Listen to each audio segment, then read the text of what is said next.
Welcome, ladies and gentlemen, to the Connoisseur Conversations with Lange Söhne. My name is Carl Naughton, and I have the honor to host the upcoming 30 minutes where we will focus on what it means to collect watches, especially those from Lange Söhne. What does it mean to collect mesmerizing timepieces? How do some of the world's leading collectors get started? And what is on their wish list, especially when it comes to Lange Söhne? And for this conversation, I have the honor to welcome the CEO of Lange Söhne, Wilhelm Schmid. Hi everybody. Good to see you. But the honor is actually with our two guests because I'm paid for it. They do it for pleasure. Excellent. And connected to us via video call, I welcome Getz from the United States of America and Alexandre Ghotbi from Switzerland. Welcome, gentlemen. It really is a great honor and pleasure to have you here in this conversation. Hello. Thank you. Thank you for the invitation. Pleasure to have you two, I have to say. Thanks again. Really appreciate it. So, shall we get the conversation started then? I mean, it all starts at some point, not only a conversation, also watch enthusiasm. And it's always interesting to hear the beginnings, the roots of each collector's or enthusiast's story. So, Mr. Getz, do you remember this moment where you thought, I'm not only interested in time, but in timepieces? Well, yeah. I think all men's origin story is the same, right? Either my father had a watch or my grandfather had a watch, and my grandfather had a pocket watch that I still have, and that was a long, long time ago. I bought my first watch for myself 50 years ago this summer. I was very young, and but then things kind of in the 90s. I guess I got into it more. But I think maybe it's a bit of an odd thing to say, but people sometimes ask me, when did you decide you were a collector? And I thought about it, and I guess my observation is that you're not a collector till you've sold something to buy something else.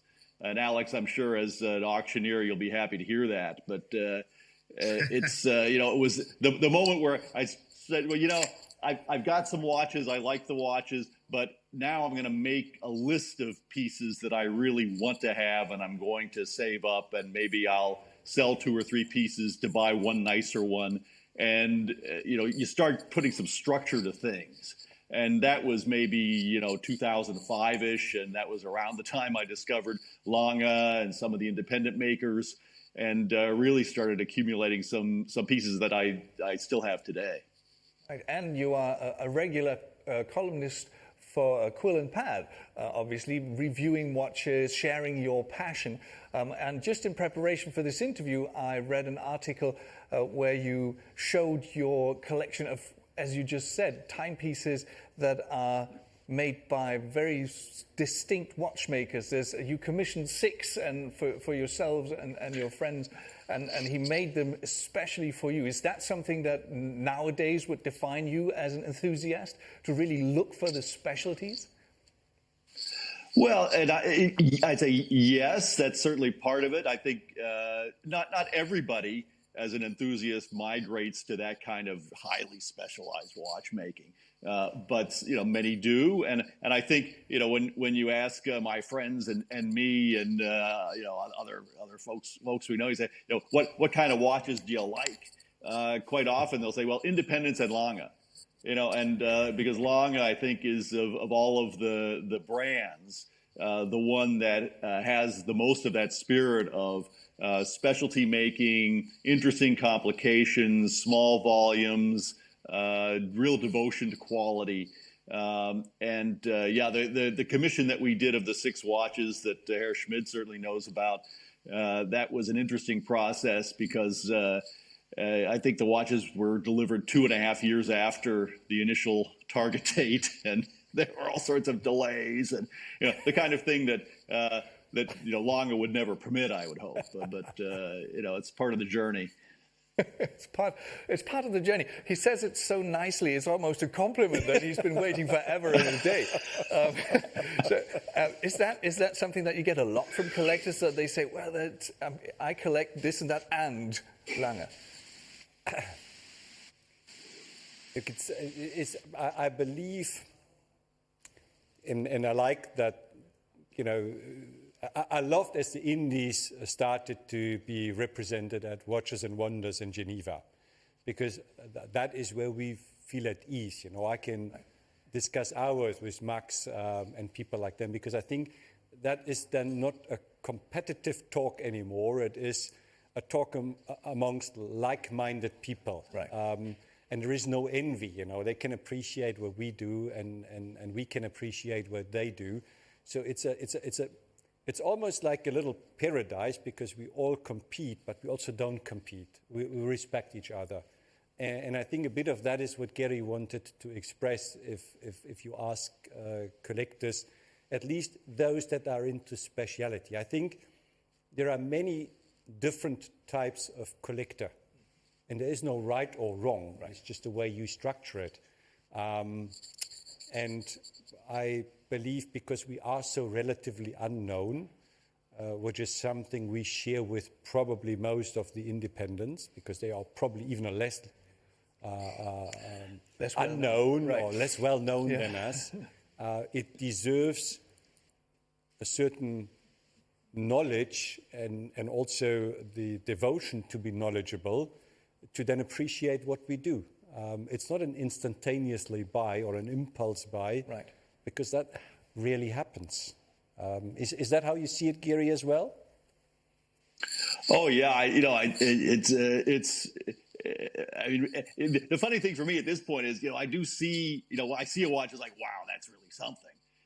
But it would be very rare for me to, as an impulse, pick something off. Happens, but more it's, a planned process and really thinking hard. And I'm at the point where if I'm going to add a substantial piece, generally something has to be sold. And so the question is always, well, do I like this new one more than something that I already have? Yeah. All the ones I didn't love, I sold a long time ago. So it can be, you have to think about it pretty hard to add something new. So Mr. Ghotbi, when people come to Philips to an auction, I mean, you're head of watches for Central Europe and the Middle East. Do you bank on them acting out of impulse, or do you always know that when it's about a watch auction, when it's about collectors, they're very structured, they have a strategy, and they look for something very specific? Do you get the occasional, I just want that watch kind of guy in the auction? It happens, but it's rare. Okay. Most of our clients are people who they've done their research before. They come to us because they're looking for something that they can't find easily on the market, something that is so rare or it's sold out, or very difficult to obtain. So we most of our clients come to us because they're looking for something specific, or they see the catalog and they're like, great, this watch that I've been searching for a year, 2 years, 10 years, whatever, is finally there, and I can get it.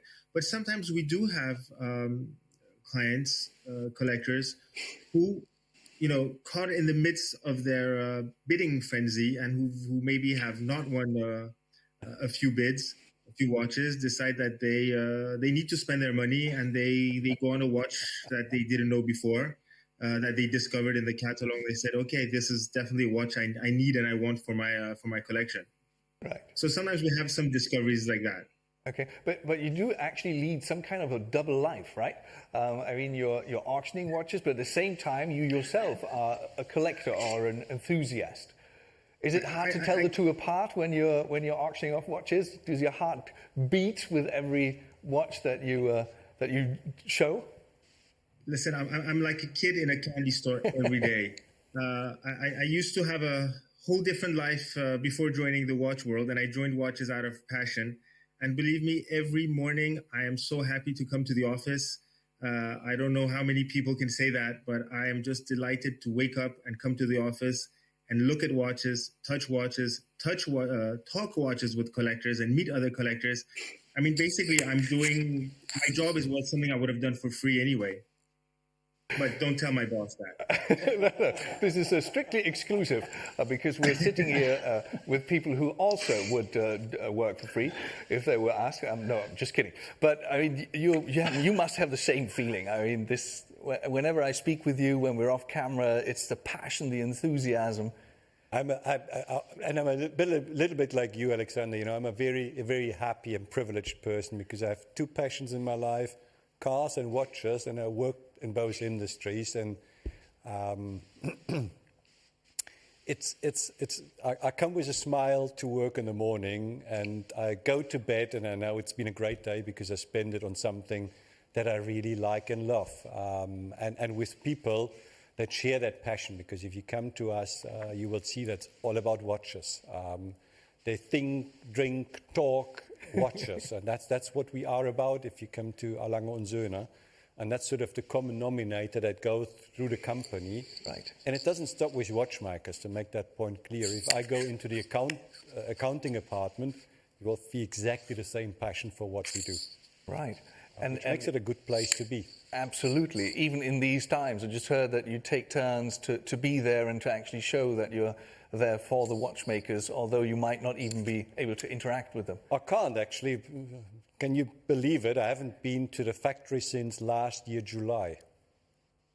So I'm going to Glashütte, but I'm, of course, in the Stammhaus, and I'm not allowed to leave the building that I operate out of, as the others are not allowed to enter my part of it. So we have so strict rules, and I can't wait that to be open again and do my typical walk through all the departments, because I'm missing that information, quite frankly. Yeah. It's almost like an arm chopped off, because I don't get that. Right, okay. It's hard, but that's why we're here in Berlin, by the way, because we didn't want all these people to enter Glashütte and in the worst case, schlep the virus into the factory. Right.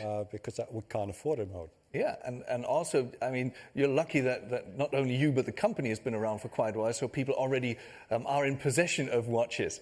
And Mr. Ghotbi, if I'm not mistaken, you have been in possession of a Lange Söhne timepiece for quite a while. It's a Cabaret, so that's a very, for me at least as a part outsider, very unusual watch. Can you tell us something about that? Yeah, surprisingly, when I really got interested in Lange or discovered Lange, it was in the late 1990s. And I went to a shop in Paris, Wempe, not to name them, who were carrying Lange, and I asked for the catalog. And I think for weeks and for months, I devoured that catalog. It was this big, gray catalog, kind of a A4 format. It was amazing. And I think the logical choice for many would have been the Lange 1, because it was already an iconic piece and a signature watch from Lange.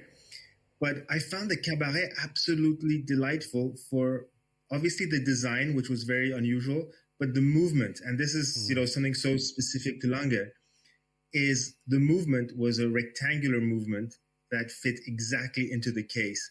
In the late 1990s, you didn't have that. You had round movements in rectangular cases wherever you looked. And this, for me, was just amazing. The attention to details, the movement, the movement finish was drop dead gorgeous. I mean, the Lange was doing something very few were doing. And, the gold chatons, the red rubies, the blue screws. I mean, it was Technicolor. It was one of the most amazing watches in terms of design and techniques I had ever seen. I guess if I would ask Mr. Getz, he'd say it was a feast or is a feast for the eyes, because that's something I fished out of the internet, and you must have said it because it is in the internet. But you said it with regards to the 1815 homage to Walter Lange, and just out of curiosity, what amazed you the most when you looked at that finishing? Well, first of all, I'd like to go back to what Alex said just for a second, if I may. That this is to me is what it makes a true enthusiast, right? That you don't have to own the watch that everyone else wants, right? That you trust your own taste. That within the line of Lange watches, he picked the one that spoke to him. And the Walter Lange watch, the tribute watch, to me, just the arrangement of the components, the gear train, the exposed gear train, and then just the classic Lange finishing. It's just, it just sparkles. The beveling is great. The striping is very assertive. In the Glashütte style, right? Not the Genevan, very subtle stuff. I mean, it pops, and there's a depth to these watches. And I'm a sucker for dimensionality. I just love deep watches of all kinds. And if you look at the verticality of what Lange does with the movements, there's just always something to see. And when I'm doing macro photography of watches, it's always most fun to pull out a Lange and peer down and hold it at different angles and really investigate at 100 times life size what's in there. And the good news is, unlike many watches, when you see on your giant computer screen a Lange movement at that magnification, you're not disappointed. And also, if I'm not mistaken, talking about your photography, you have a pour le mérite, and you have amazing pictures. I think we have one or two on display thanks to you. You lent them to us. When you take pictures of these watches, do you remember how you got it and the story that is connected to it, or do you simply focus on right lightings and stuff like that? Oh, every watch has a story. Story watches are the best watches, and certainly, this watch, which I actually bought at Philips, Alex was in the room, is a real favorite of mine. It has a lot of sentimental value. Herr Walter Lange wore yellow gold pour le mérite as his daily wear watch. He had the number one watch in the series, and that was important to me when I bought the watch. And the best compliment I get on some of my photographs is, in fact, a watchmaker wrote to me the other day, and he said, it's obvious that you love watches. And that's not something that I attempt to do technically. I just have no idea, but people can see it. And I couldn't be happier about that, because the watches, and very importantly, the people behind the watches are really important to me. Since you just mentioned it, Mr. Ghotbi, you were in the room when all of that happened. What happened? What did you perceive when Mr. Getz was actually trying to get his hands on that watch? Well, it's always a special moment when you actually have a friend right. who was there in the room, and it ends up being like a competition. Imagine you have two of your favorite two football teams playing, and then you're going for your favorite. And in this case, I just wanted Gary to get it. But since he's also my friend, I wanted him to get it for the lowest price possible. Another one of these answers that we have to cut right out. so nobody will ever have heard it. We just, pretend that it wasn't said. But thank you very much for this honesty. I mean, obviously, you've been around Lange and Söhne timepieces for a long time. Do you sometimes sneak into auctions to just see what it is like when people try to outbid themselves for one of your wonderful timepieces? Honestly, once. Okay. And I think, Alexandre, you know which auction that was. Right. Yes. And it was a very exciting day for us. Turned out to be a great success. And it's exactly the watch you just referred to as you addressed Gary with the 1815 homage. It was the weirdest. Anyhow, to have two second hands on a watch is something which you usually don't do. For what would you do it? One jumping, one normal. Why would you do something like this? And then, just to repeat the story a little bit, because I think that is very much our Lange und Söhne. We had a year time to develop that watch, because it was to commemorate Mr. Walter's passing away at the previous year SIHH. So 1 year, and I think we in total produced about 240 watches. So we developed a whole movement, and we said we only produced these in, I think, 240 or 250 in total. That's it. and one watch, which is very unusual because it's a steel watch, which is the least expensive material, and then with a black enamel dial, which is usually the most expensive to produce. So that combination, and only one, obviously created quite a bit of buzz. I was so excited. We all had bets up front. Gary, you were part of it. You remember it. Because I asked Gary, where do you think we will end up? But nobody actually dared at the time to assume that we end. I mean, it's a simple watch. Right. And it went straight over 500,000. And then there was a hard fight until it ended up, I think, all in 800 and a bit thousand Swiss franc. Okay. It is very exciting. But, you know, I also don't go into casino because I know my weaknesses. And I was sitting on my hands whilst in the room.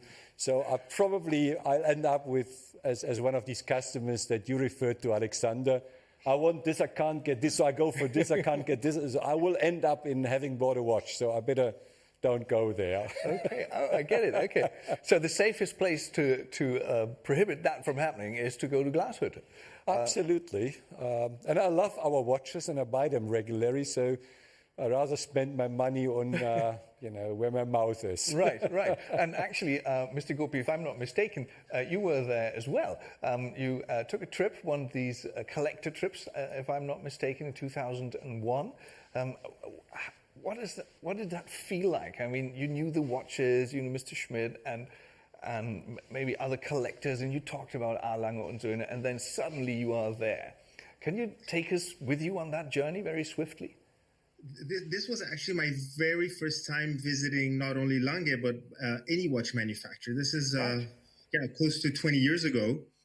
And as Gary was saying, it's really about the people. So we were there, and here you see us with, for a lot of your viewers will recognize William Messina in the middle. We both had hair at the time, and we're much thinner. But it was amazing to meet amongst collectors, and there were people from the US, from Europe, from Asia, who all came together to visit Lange, and Lange hosted us delightfully. And we got to meet the fantastic people also in the brand. Walter Lange was still there. We met the watchmakers. We saw how everything was done, how everything was so very artisanal, how much love and the dexterity and attention that went into creating these watches. And from there on, some of the people I met at this trip have become friends. And others I always see with great pleasure when traveling, when Watches and Wonders or ex-SIHH still took place physically. It was really part of the calendar of the year where I was really looking forward to meeting and re-seeing again these old friends. Excellent. We talk about it as if it's something of the past, seeing people in real life. But obviously it's not. It's a transition. But the transition makes for some really interesting setups, like the one that we have right now. We have you with us, sort of. I have you here in the studio, and we have a live audience. And the live audience is reacting to what we're talking about here. And I have one question that came up, and it goes as follows. Which Lange pieces should collectors keep an eye out for right now? And, because you're different people, I get different opinions, and I'd start with you, Mr. Getz. How would you answer that question? Well, first of all, I think the current production pieces are fantastic. I think, the brand new Lange 1 Perpetual with the pink dial is going to be a big winner with the collectors. I think of the more classic pieces, now we're seeing the earliest Lange revival pieces really finding their way. I think that maybe it's a little self-serving, but I think the Pour le Mérite Tourbillon is. I mean, it's so important to the history of Lange. It was so daring at the time to make such a complicated watch as part of the launch. It's technically brilliant. It's beautiful. It's connected with both Herr Lange and Herr Blumlein. I don't know. I'd love your views on that, Alex, but I think the Pour le Mérite, the original tourbillon, is a watch that will definitely stand the test of time. Okay, so since he just addressed you, what would you say? Would you agree? Would you add? Would you oppose? I fully agree with Gary on this revival of the earlier Langes. You know, it's watches from 20, 25 years ago, which were, you know, pivotal in launching the brands. And there's definitely a revival there and great growing interest. But it's also very difficult to choose with Lange because there really isn't a weak piece. The technical aspects, I mean, Lange, every time they bring out a new watch, they basically bring out a new caliber. They don't use the same caliber in different watches. So it's mind-boggling the amount of work that goes into each watch. But about what Lange to keep an eye on, I'll give an answer which I give to all my clients when saying what should they buy. I say buy and keep an eye on whatever puts a big smile on your face. Whatever that you would want to own, whatever would make you happy, that's what you should go for. Okay. And you fully agree because you... We had a similar discussion this morning with big collectors, and none of them mentioned first investment. That was actually not on their shopping list. They had different categories, but I think you summarized it perfectly. Alexandre, what gives you a joy to look at? I think that's what you should go for. Because if you get your money back or not, nobody knows. Let's be very clear and honest. Otherwise, the whole world would buy watches or whatever guarantees you a proper return on invest. But what I know for sure is if you look at it, and you do that, at least I do that quite often, and every time you look at it, it gives you that 5 seconds of joy, sometimes in the days that may be not so joyful. I think that's a proper return on invest, and that's what you should look for. And the other thing which I believe is always good, I think, Gary, you talked about story watches. You know, and it's either a story that's connected to you or it's a story that is connected to somebody that inspired you. But if there is an emotional value attached to a watch, that is unbeatable investment and an unrepeatable investment. That's what I would recommend always. You know, make it used because you buy it for a certain occasion. You get it as a gift for a certain occasion. You give it to your son for, you know, things like that. They are there to stay. The rest, who knows? Right. Yeah, there are two different species, so to speak, collectors and investors.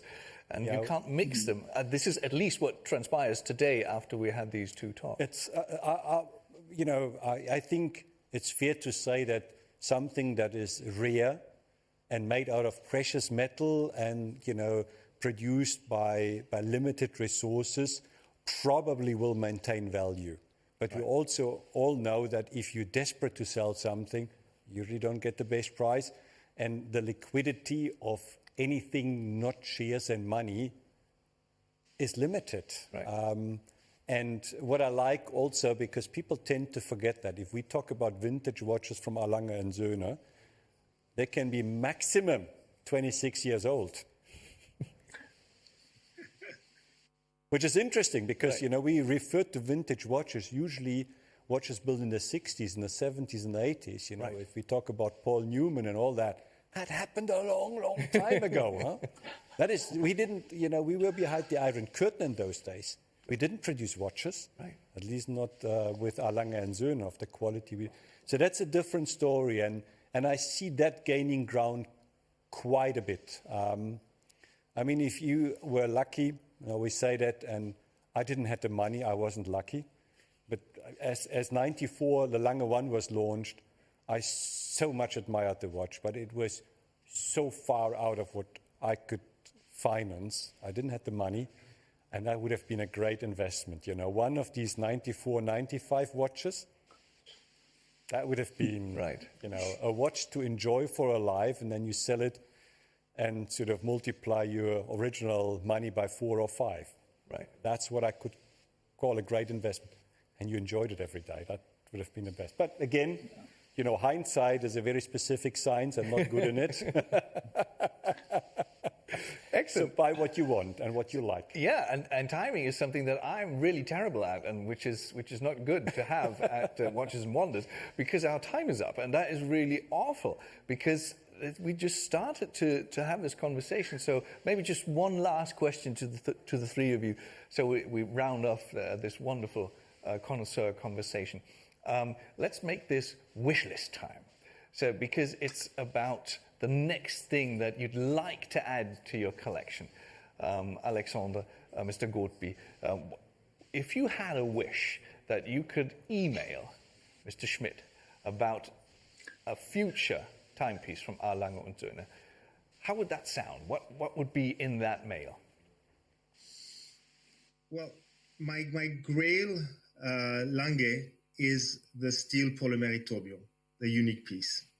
And I would love to, and I love steel watches with a complicated movement. So maybe the double split, the split in a steel case. I would love that. Okay, noted. And over to you, Mr. Getz. What would you add? Oh, let's see. Well, I've got a couple. One, we're not going to see, I don't think, but we'll drive Tony nuts. How about a double split with a date? That would be pretty nice, but thinner.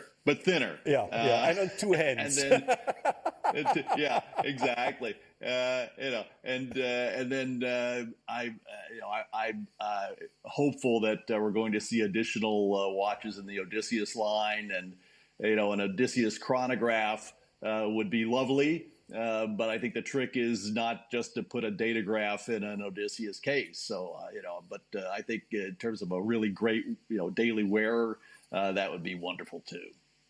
That's the great thing. We're recording this so we can play it back to Anthony de Haas, and we get you his reaction then. Obviously, I'm not going to ask you for the next one, but maybe the next car, the next idea that you might want to add to your collection of beautiful things that surround you. What would that be? I will not share, because in the worst case, my wife is listening, and then all my stories don't work, so I will not share with you. Some things are better left unsaid, but the things that you have said and the passion that you've shared, it was just wonderful. It was really, as I said at the beginning, a great honor and a great pleasure being here with you virtually, here with you in the studio, and I'm looking forward to the next conversation. But this one was just a great pleasure, and I can't thank you enough for taking the time to be here with us and with everyone who's logged on. Yeah, thanks Gary, thanks Alexander. Can't wait seeing you in person. But you know what? It's this time I'm more confident that it's happening sooner than we all expected last year. So to all who's listening, stay healthy, stay sane, enjoy watches and life. And soon we're going to see again and celebrate that it's all behind us. Thanks, Gary. Thanks, Alexander. Great. Thank you so much. That is the perfect final words. Stay sane and stay enthused by watches. And keep watching these connoisseur conversations by our Lange Söhne. I'm looking forward to seeing you again. Thank you very much. Have a great time. Cheers.